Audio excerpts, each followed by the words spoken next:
যোৰহাট উন্নয়নৰ অবিৰত যাত্ৰা হাতত লৈ মুখ্যমন্ত্ৰীৰ কেইবাটাও কাৰ্যসূচী। যোৰহাট মেডিকেল কলেজৰ সন্মুখত নিৰ্মীয়মান অৱস্থাত থকা ৰেলৱে অভাৰব্ৰিজৰ পৰিস্থিতি বুজ লয়।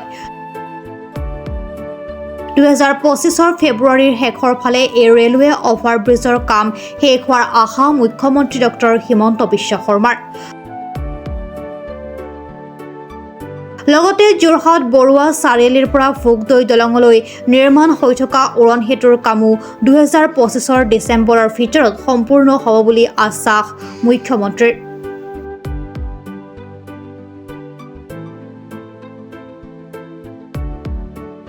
যোৰহাটত আমাৰ এখন উৰণীয়া সেতু আৰু এখন ৰেলৱে অভাৰব্ৰিজৰ স্পীডতে চলি আছে। যোৰহাট মেডিকেল কলেজৰ সন্মুখত এখন আমাৰ ৰোড অভাৰব্ৰিজ আৰু নিৰ্মাণ হৈ আছে। এই নিৰ্মাণৰ আমি প্ৰায় শেষ পৰ্যায়ত আহি উপনীত হৈছোঁ। মই আশা কৰোঁ যে ফেব্ৰুৱাৰী মাহৰ শেষৰ ফাললৈকে আমি এই আৰবিখনৰ নিৰ্মাণৰ কাম আমি শেষ কৰিব পাৰিম। আৰু ভোগদৈৰ ওপৰত যিখন ভোগদৈৰ কাষত যিখন ফ্লাইঅভাৰৰ নিৰ্মাণ কাম চলি আছে বৰুৱা চাৰিআলিৰ পৰা, সেইখনো আমি ডিচেম্বৰ মাহৰ শেষৰ সপ্তাহলৈকে গৈ অহা বছৰ আমি সমাপ্ত কৰিব পাৰিম।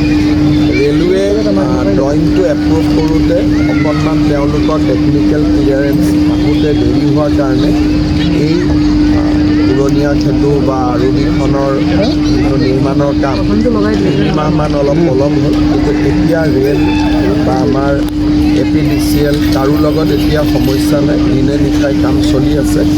গতিকে মই ভাবোঁ যে ডিচেম্বৰৰ ভিতৰত ইলেকশ্যনৰ কাম হৈ যাব। বাকী ৰেলৱেৰ পৰা এটা ক্লিয়াৰেঞ্চ লাগিব আৰু বাকী কামখিনি সমাপন কৰোঁ মোটামুটি ফেব্ৰুৱাৰী মাহত হৈ যাব। বৰুৱা চাৰিআলিখন আমি ডিচেম্বৰ 2025 আমি শেষ কৰিম বুলি মনত ভাবিছোঁ। আজিকালি ফ্লাইঅভাৰ কৰোঁতে ইমানেই সময় লাগে। ইয়াত বেছি লাগিল কিয় ৰেল জড়িত হৈ আছে।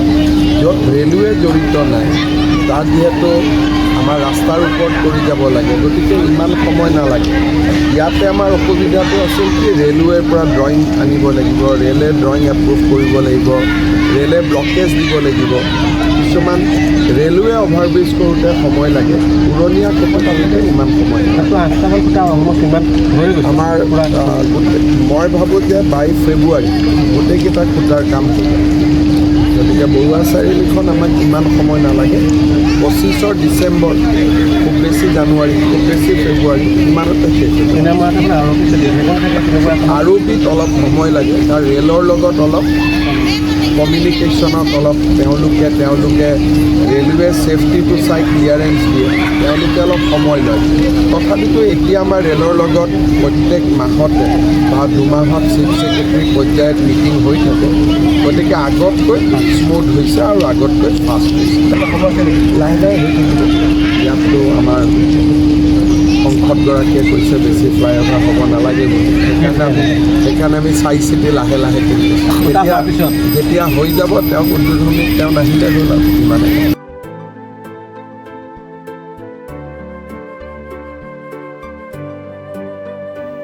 যোৰহাটৰ পৰা বিকি নিয়োগৰ ৰিপৰ্ট, প্ৰাত টাইম ডিজিটেল।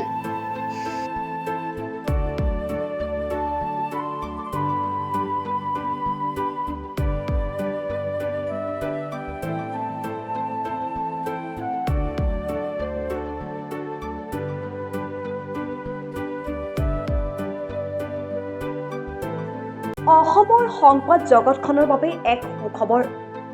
নৰূপ নসাজেৰে প্ৰায় 30 বছৰীয়া অভিজ্ঞতাপুষ্ট সাপ্তাহিক কবচ পুনৰ এবাৰ ৰাজ্যৰ মাজলৈ।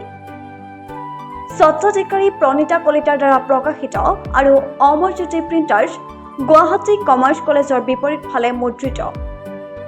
আমাৰ ঠিকনা মুখ্য কাৰ্যালয় অসম ফৰেষ্ট স্কুল, হৰি মন্দিৰ পথ, গুৱাহাটী আৰু অস্থায়ী কাৰ্যালয় কলিতা মাৰ্কেট, বিজয়নগৰ, কামৰূপ, অসম। মোবাইল নং 9435114666 আৰু 700247 72813 মেইল ID probhatiahom@gmail.com